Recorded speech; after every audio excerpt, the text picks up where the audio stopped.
warahmatullahi wabarakatuh.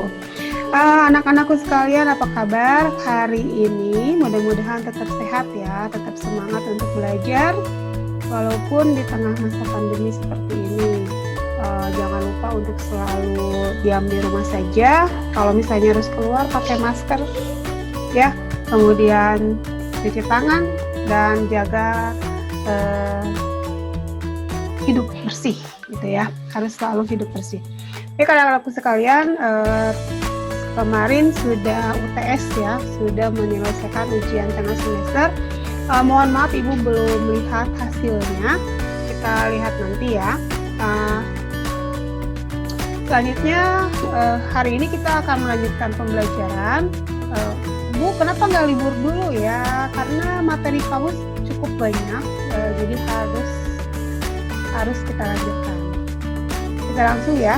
Hari ini kita akan belajar tentang teks editorial. Siapa yang pernah membaca koran atau media surat kabar ya? Nah, ini adalah salah satu koran, tapi bentuknya adalah website. Karena zaman sekarang kan sudah zaman IT. Jadi koran juga sekarang ada koran dalam bentuk PDF-nya ya. Jadi ya bagusnya kita nggak usah beli sih. Ini Ibu setiap hari dapat dari teman Ibu semua koran ini. Contohnya ini Media Indonesia ya. Media Indonesia adalah salah satu koran atau surat kabar yang ada di Indonesia yang berskala nasional. Nah, di sini kamu bisa melihat banyak sekali jenis tulisan ya. Ada yang namanya berita, ada yang namanya artikel, ada yang namanya puisi, cerpen, cerbung, dan lain sebagainya. Baik, hari ini kita akan belajar tentang editorial ya. Nah, ini editorial di Media Indonesia itu biasanya di sini ada di halaman-halaman awal ya. Di Pikiran Rakyat juga ada, tapi namanya bukan editorial, tetapi tajuk rencana. Nah, apa sih editorial? Nah, jika kamu membuka-buka sebuah surat kabar, ya, ini pasti ada banyak jenis tulisan. Nah, editorial atau tajuk rencana itu biasanya itu ada di khusus ya, ada di tempat khusus. Ini adalah sebuah tulisan yang isinya mengenai sikap surat kabar itu terhadap sebuah isu.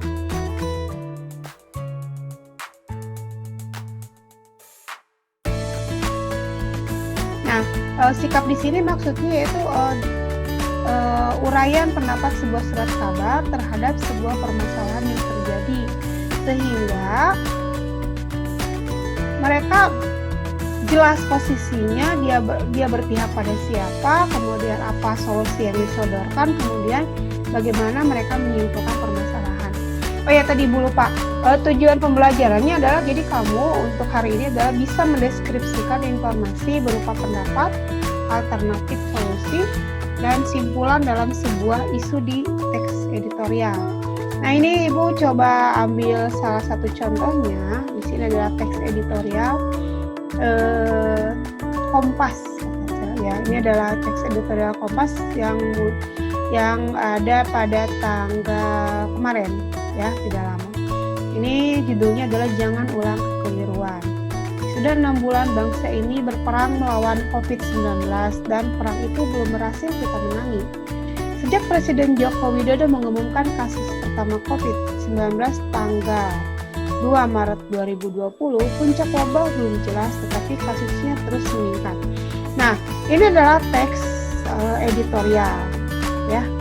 Nah, yang kita bahas hari ini adalah kamu harus bisa menentukan beberapa hal yang ada di dalam teks tersebut. Jadi dalam teks itu kamu bisa menemukan yang namanya fakta, kamu bisa menemukan yang namanya pendapat, kamu bisa menemukan alternatif solusi dan simpulan. Baik, sebelum menemukannya kita harus sepakati dulu ya pengertiannya. pengerti apa itu fakta, apa itu pendapat, apa itu solusi, seperti itu ya. Nah, Ibu ambil dari KBB ini, fakta. Jadi fakta itu adalah keadaan atau peristiwa yang merupakan kenyataan. Jadi sesuatu yang benar-benar ada atau terjadi. Jadi kalau imajinasi itu bukan fakta, ya. Jadi dalam sebuah teks editorial itu adalah membahas fakta-fakta kejadian yang terjadi, bukan imajinasi penulis. Jadi bukan hayalan, ya. Diambilnya berdasarkan aktualitas, jadi kebaruan. Jadi kalau berita itu apa sih namanya, update ya. Nah seperti itu. Nah editorial itu tidak membahas berita-berita yang lama. Jadi berita-berita lama itu dibahas lagi enggak. Jadi harus baru. Ya itu fakta. Jadi diambilnya dari kejadian-kejadian yang terjadi tapi aktual. Ya. Kita lanjutkan pendapat. Pendapat itu adalah pikiran atau anggapan atau buah pemikiran atau perkiraan dari suatu hal. Jadi pikiran atau anggapan. Nah, dari sebuah teks editorial itu dari fakta-fakta yang sudah dikemukakan, penulis editorial itu harus mengungkapkan apa pendapatnya terhadap permasalahan tersebut. Jadi fakta diambil, kemudian dia jelaskan pendapatnya apa sih mengenai permasalahan atau peristiwa itu. Nah, biasanya opini ini dikemukakan apa adanya. Penulis biasanya berpihak pada hal yang benar, apakah itu masyarakat atau pemerintah atau suatu golongan tertentu. Nah, keberpihakan penulis ini adalah acuan di mana posisi media itu terhadap permasalahan. Jadi kita akan tahu misalnya kalau ada sebuah media membahas tentang kampanye. Nah, kemudian dia terlalu menggadang-gadangkan salah satu partai politik gitu. Nah, itu kelihatan bahwa media itu mereka lebih condong ke partai politik itu. Seperti itu ya. Tapi jarang sih. Kebanyakan sebuah media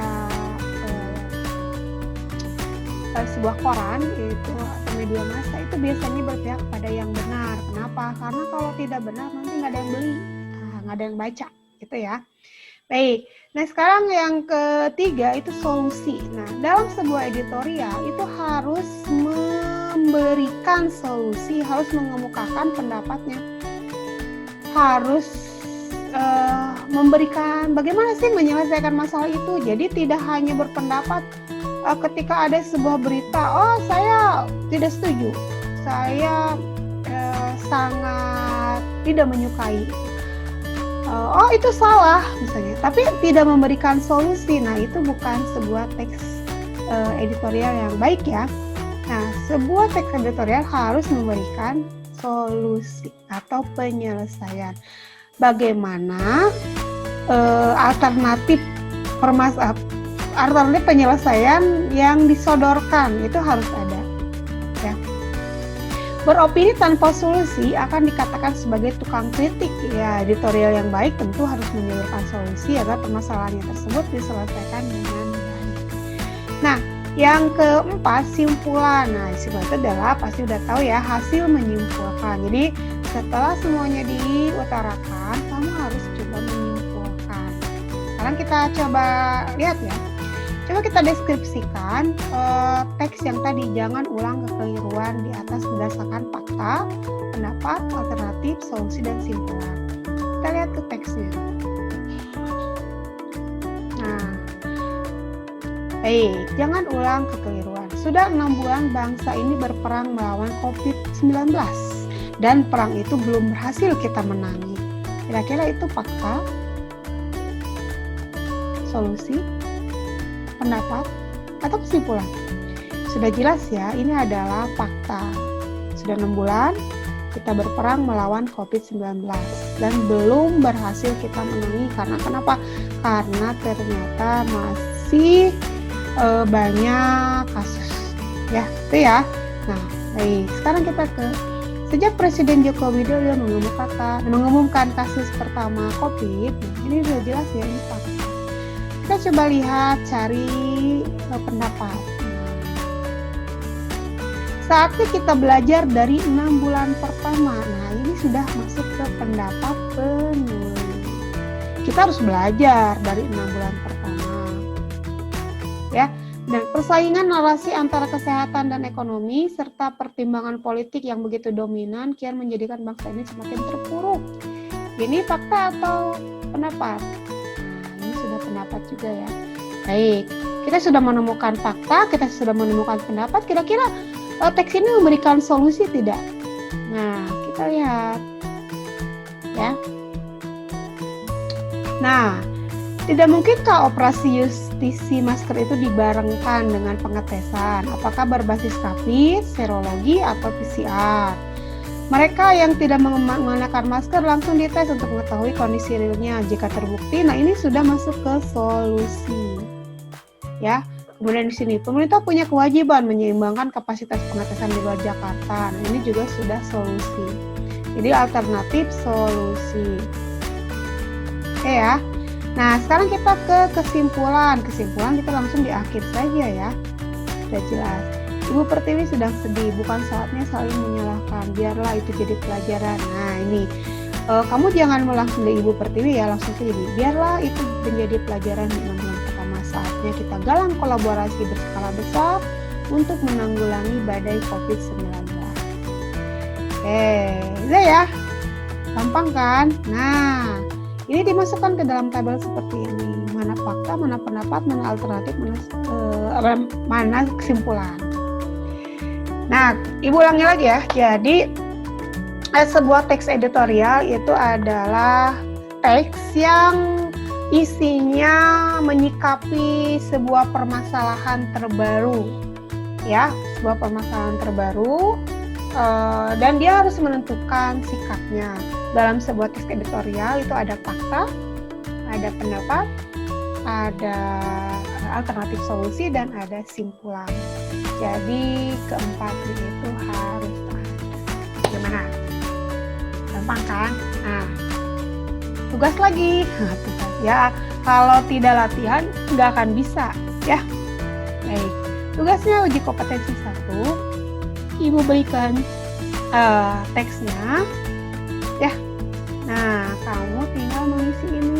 Oh iya, ini Ibu berikan nama dan kelas karena banyak dari teman kalian yang sering lupa menulis nama dan kelas sehingga Ibu belum bisa merekap dengan benar nilainya. Oke? Nah, seperti biasa kamu kerjakan boleh di modul itu, boleh di buku, jangan lupa nama dan kelas, dan nanti dikirimkannya via Google Form. Seperti biasa ya. Oke, kita stop dulu. Nah, bagaimana? Gampang ya, kalau kamu selalu mengikuti pembelajaran itu gampang. Jangan lupa untuk selalu mengikuti pembelajaran, jangan berpikir bahwa pokoknya mah asal mengerjakan tugas, tidak ya, harus ikut pembelajaran. Kalau Ibu kasih video harus tonton. Kalau Ibu voice note harus dengarkan. Oke, yang punya pertanyaan silahkan boleh bertanya. Untuk video pembelajaran kali ini Ibu cukupkan dulu ya. Silakan bertanya di WhatsApp. Oke, untuk video ditutup. Assalamualaikum warahmatullahi wabarakatuh.